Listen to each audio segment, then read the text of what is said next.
DeSantis criticizes arts funding and calls Fringe Festival sexual. Florida Governor Ron DeSantis has caused another stir in the LGBTQ community by vetoing over $32 million in arts funding.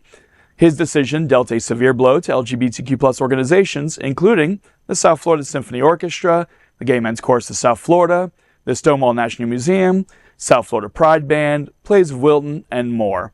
Our Fund Foundation is a leading LGBTQ philanthropic organization that supports numerous arts and cultural nonprofits in South Florida, and they've started a campaign to help fill some of the grant hole that was created by Governor DeSantis, by the governor. DeSantis justified his decision last week in a press conference. He focused on Tampa's Fringe Festival. He said, quote, "You have your tax dollars being given in grants to things like Fringe Festival, which is like a sexual festival where they're doing all this stuff," end quote.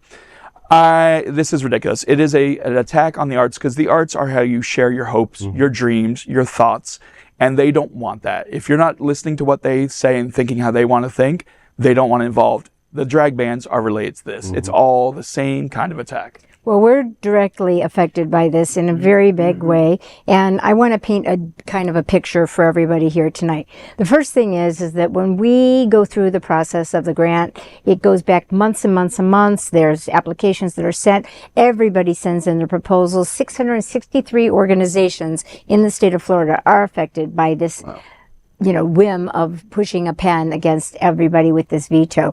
There's $32 million worth of funding. We are plan every single season with $150,000 in our budget. Why? Because we're at the maximum level of funding based on our budget size.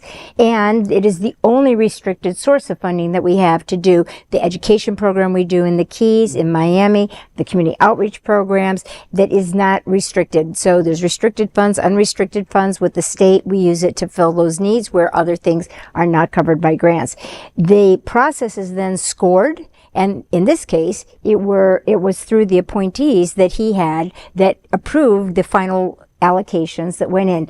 From $150,000, it was set down to $70,000, $500 for us and all the groups our size. We go about trying to fill the gap, and then all of a sudden, 2 weeks before the fiscal year starts for us, which is today, we're told zero. Oh. And so where do you go to just fill that kind of a goal for us and 663 organizations? Do you have any idea how many jobs? Let me tell you something. When that man gets up in front of a camera like we are tonight, guess what that is, folks? The arts.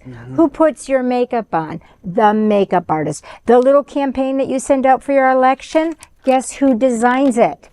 The graphic designer. Who prints it? People that are trained in the arts. The reality factor of what the arts is in the state of Florida and how it translates into the actual productions of shows. And for us, how many venues are we in? We're at the Partner in the Arts at the Parker. We are the collaborative partner at the Broward Center. We are at the New World Center, the first organization to ever have been invited to have a full season there. The Tennessee Williams, and on, all of the different locations we use, they're all impacted by this. And it is a very big problem for us, and I never say just for the symphony, I say for everyone.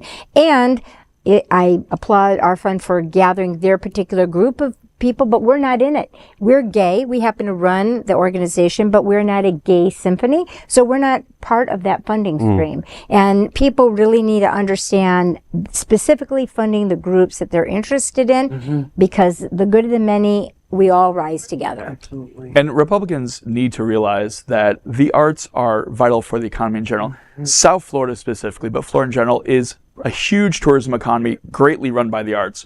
You get things like Ultra Music Festival would be considered, even though it's a privately run, not nonprofit, but people come here for theater. They come here for concerts. They come here for shows that we offer because there's so much to do and see down here, and that's going to hurt tourism, which is going to hurt everybody, all the business owners. I have to throw in that the state's own study on economic impact of for every dollar that's in the arts has a $9 impact. So we're talking about it's $1 billion of impact for the state of Florida overall. Wow. And nobody could figure out why. Well, the answer is from this event that's happening, the Fringe event, out of a whole week or 10 days or whatever it is of this festival, there's one event.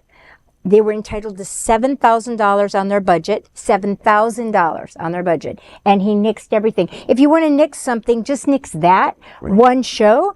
Don't nix everybody else, 663 organizations affected, $32 million across the board is irreplaceable in the state of Florida overnight, and that's what happened. Well, and this is his revenge. This is little Donald Trump. This is retribution because nobody wants him to be president. Nobody wants you to be anything. I think that he wants to deliver an under budget scenario and speak to the conservative population that he serves. And believe me, we have people in the South Florida audience, and I'm talking about all the arts and culture groups that are conservative.